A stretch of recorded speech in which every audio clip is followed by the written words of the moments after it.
Yan.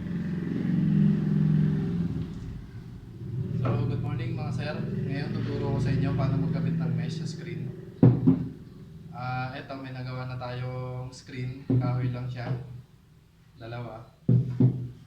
Bago nyo pala kargahan ng mesh, check nyo muna kung pantay yung screen. Dapat mo siya. Dapat kasi lapat na lapat siya eh. Yan, hindi siya kabilaan, hindi siya umuuga. And ito, okay na to. Ito yung isa. Check natin. Ito. Then, pantay. Yan. Pantay siya. So ito, pwede na natin kabitan. Kung saan yung pantay na part, doon may kakabit yung mesh. Ganito. Yan. Ang ikakabit nating mesh is 100 mesh. Kasi yung gagamitin nating pintura, water based lang siya. Nakadepende pala mga sir kung ano gagamitin yung mesh sa pintura. Yan. Pagka saka sa design mga sir. Pag yung mga detalyeng design, medyo malilit na butas gagamitin nyo. So ayan, lalak nyo muna rito, kabilaan. Ayan. Tapos dito. Dito rin. Tatlong side, lalagyan nyo muna. Yan, dito. Yan, tatlong side. Dito, saka dito, dito. So dito, kung magsisimula kayo sa linya na to, papunta ron.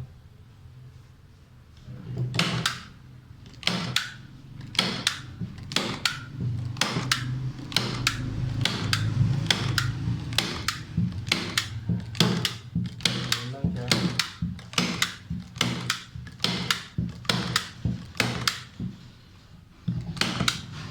Tapos yung lagay pala ng gantakan, ganito mga sir, tutok mo sir.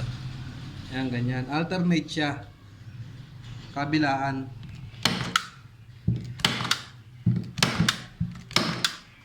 Pero sa mga beginner, pwede naman kahit isa lang. Sa mga nag-isimula pa lang.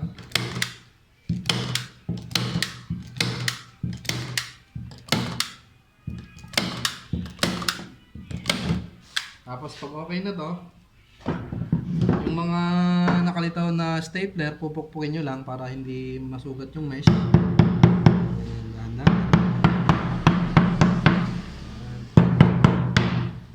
Tapos dito naman sa taas. Ganun din, alternate lang siya. Isang linya muna, tapos balik ulit sa umpisa sa baba naman.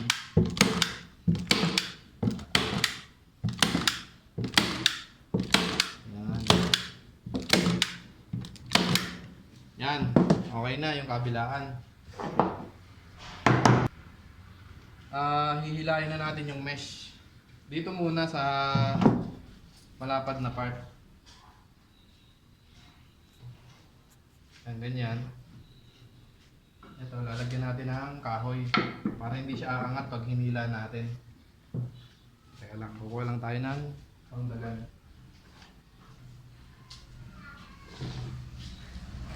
Naka-post na yan? Hindi, pinupost ko lang pagka... So ayan. Kailangan mga sir, yung idadagan nyo rito sa kabila, medyo mabigat. Ito to, semento eh. Yung laman nito. Para hindi siya aangat pag hinila nyo. Ganyan. Ito yung panghila natin, goma. Yan. Kahoy siya na may goma para mahihila nyo ng maayos. Lalagay nyo rito sa ilalim. Yan, ganyan. Tapos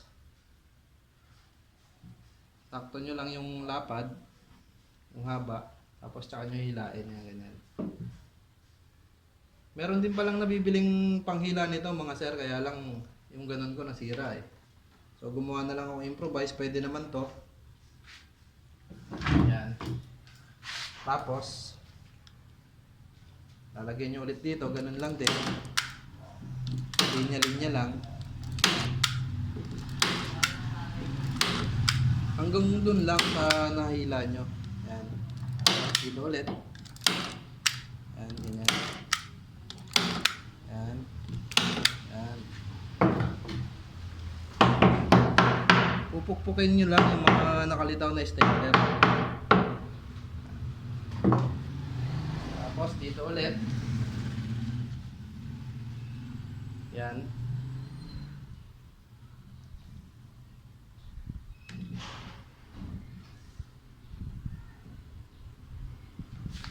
Yan, hawakan nyo lang dito sa dulo para hindi siya magkaroon ng gusot. Ganyan lang.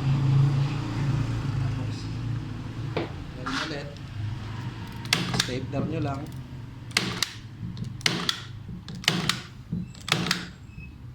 Yan.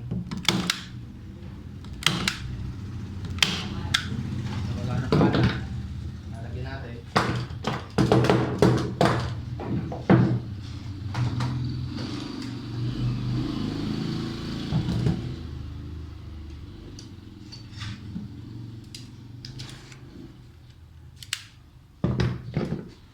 Yan, tuloy ulit.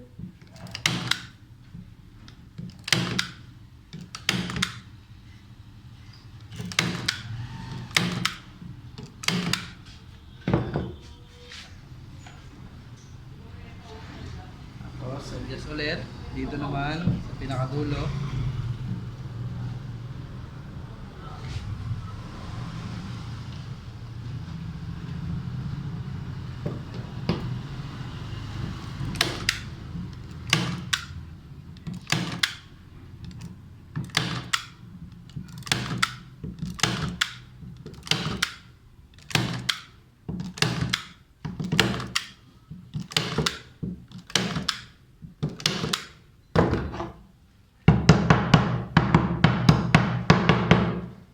Yan, okay na itong isang linya.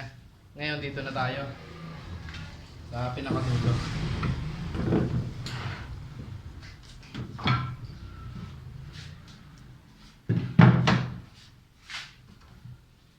Yan, ganyan. Tapos, lalagay nyo lang ulit yung pangdagan. Medyo mabigat. Tapos, tsaka nyo ulit hihilain dito.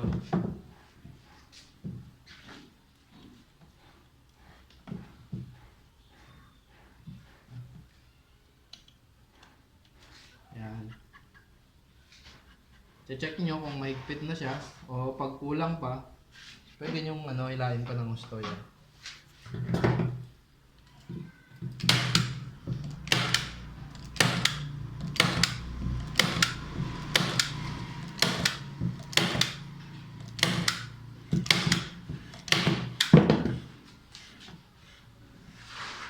Yan, dito ulit.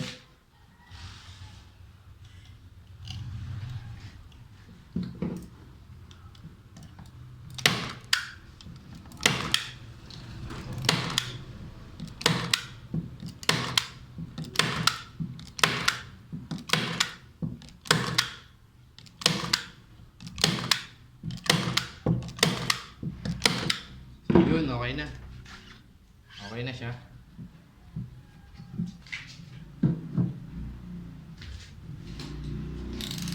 Tapos, tatanggalin nyo to yung mga sobra.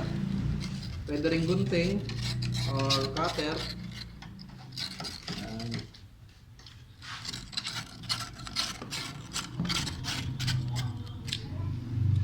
So, yun. Okay na siya. Yan. Pantay siya. Tapos, gagawa rin tayo ng video. Lalagyan natin dito ng mga tape. Tapos kung ano pa yung mga ilalagay. Pag-apply ng emulsion, lalagay rin natin yan.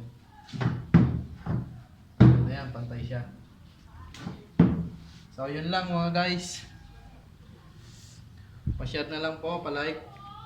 And abangan nyo yung mga ibang videos ko. Yung kasunod nito.